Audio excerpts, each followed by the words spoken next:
Patient आमच्याकडे 9:15 दरम्यान आला होता। पेशंट अतिशय सिरियस होता। या पेशंटच्या संदर्भात महापौर मॅडम, निकम मॅडम यांनी मला फोन पण केला होता, मेसेज पण केला होता, या पेशंटचं करायचं काय। तर आमचं त्यांच्याबरोबर चर्चा झाली, डॉक्टरांबरोबर चर्चा झाली। पेशंट अनकॉन्शियस होता, सिरियस होता। तर पेशंटला, अशा पेशंटला आम्ही पुढे पण पाठवू शकत नव्हतो, कारण तो अर्ध्या वाटात कुठे पण म्हणजे मृत्यू पावला असता। आम्ही उपचार करत असताना सदर रुग्ण 1-1:30च्या सुमारास मरण पावला। आता उपचार करत असताना जर रुग्ण मरण पावला तर त्याचं दुःख हे डॉक्टरांना खूप होत असतं, नातेवाईकांना होतच, पण त्याच्या दुःखामध्ये आम्ही सुद्धा सहभागी असतो।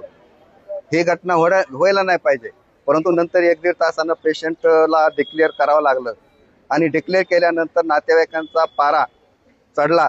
राग अनावर होऊन आमच्या 4-5-25 लोकांनी जवळपास म्हणजे आमच्या डॉक्टरावर, सिस्टरवर आणि कर्मचाऱ्यावर सगळ्यात जवळपास म्हणजे मारहाण आणि इथल्या काचा तोडफोड केल्या।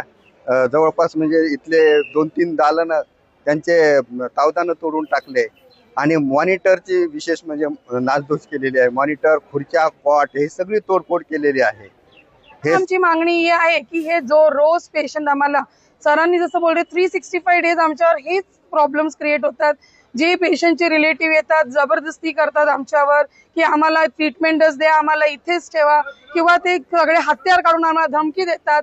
ह्याच्यावर पोलीस पण काही कारवाई करू नाही शकत। प्रत्येक वेळा आम्ही रायटिंग देतो चौकीत, पण आम्हाला वाटत नाही यांच्यावर काही कारवाई होते। त्याच्यामुळे एक रिलेटिव्हशी दुसरा रिलेटिव्ह शिकतो, दुसऱ्याशी तिसरा रिलेटिव्ह। जे काल झाला आमच्यावर हादसा, आमच्या सिस्टर्स बरोबर, डॉक्टर्स बरोबर, सर्वंट बरोबर, त्या आरोपीला आम्हाला सजा पाहिजे। तेव्हा काल जी घटना घडली ती खूप निंदनीय आहे उल्हासनगरसाठी। संबंधितांवर कारवाई करण्यात येईल असं मी आश्वासन दिलेलं आहे प्रशासनाला।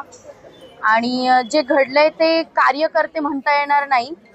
मी एक उल्हासनगरची महापौर आहे, मला प्रत्येक नागरिकाचा फोन येईल तर मी त्यांच्यासाठी नेहमी उभी असेल, पण नंतर जर अशी काही घटना घडती तर त्याच्यासाठी मी समर्थन कधीच देणार नाही। पोलीस प्रशासनाला इथे बोलवण्यात आलेलं आहे, त्यांना सांगितलेलं आहे की जे संबंधित ज्यांनी ही घटना घडवली आहे त्यांच्यावर कारवाई करण्यात यावी आणि लवकरात लवकर ते कारवाई देखील करतील। आंदोलन ते मागे घेतील, मी त्यांना तशी रिक्वेस्ट केलेली आहे, ते घेतील आंदोलन मागे।